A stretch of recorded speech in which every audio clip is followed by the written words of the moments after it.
Hi there, it's pancake day. So I just wanted to show you a little video or make a little video for you to help you with the oat and banana pancakes. There's just a couple of things that people tend to have an issue with. So I thought it was the perfect day to go over it. So I'm going to be focusing on the camera on the pan now, which is probably nice. You don't have to look at me anymore. So here we are. This is my kitchen in Portugal. And so I have my pan here. It's been warmed through and on a medium heat. I've made the mix in the blender, and then it's been sat for a few minutes. So I'm actually going to use a ladle to help me get the mix into the pan. So it's just a good idea to get that spread out. Now I've done this isn't my first film I've made, but you know, practice makes perfect. So the mix is actually getting quite thick now. So I'm just going to spread it out just a tiny bit with the back of the ladle, just so that otherwise these pancakes, if they're too thick, then they don't cook very well in the inside, and then they're a little bit gloopy. And that's not very tasty. So the key thing about this is to use a thin base pan, frying pan.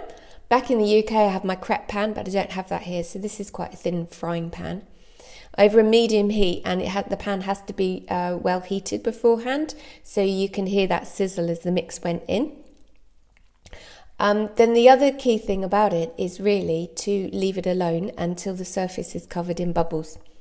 So I will try and move the camera in a little bit, and then hopefully you can see that there are these bubbles popping up on the surface of the pancake. So the time to turn your pancake is when those bubbles stop appearing.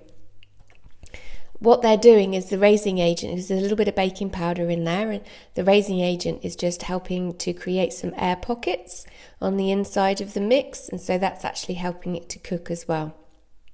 And remember, because this is it hasn't got any oil in this, then it can get quite brown underneath. So you want to make sure that it doesn't stick, but equally you don't want it to try and turn it until it's ready to turn. So what I've noticed is the bubbles have actually stopped popping. So I'm just going to get my spatula here and go underneath it. And now that's all nice and loose. So that's ready to turn. Now I'm going to give it a go, see if I can toss it. We'll give it a go. Oh, that did a double toss. That didn't work, did it? Right, okay, give up. And I'm just going to use... Nope, we're going to have to try and toss it. Come on, you slippery thing. Hey, there we go. Managed. So I'm just going to leave that. Because the other side was quite soft where it's landed, it just needs to cook where it's landed so that the surface seals. And that's kind of one of the other things about when you turn them, it's quite a danger time. So it really is about just leaving them alone and leaving them be. So I'm going to leave this in the pan here for another few minutes and just let that to cook through on the other side. And then when I've done that, I'm going to transfer it to a warm plate and keep it in the oven. So can you see now that's sealed, it's moving around quite nicely.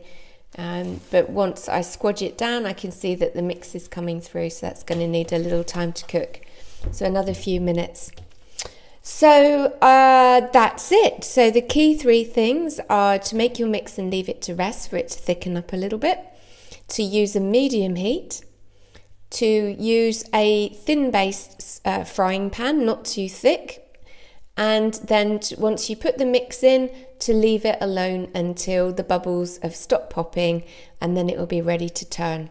Okay, I think that's it. Happy pancakes.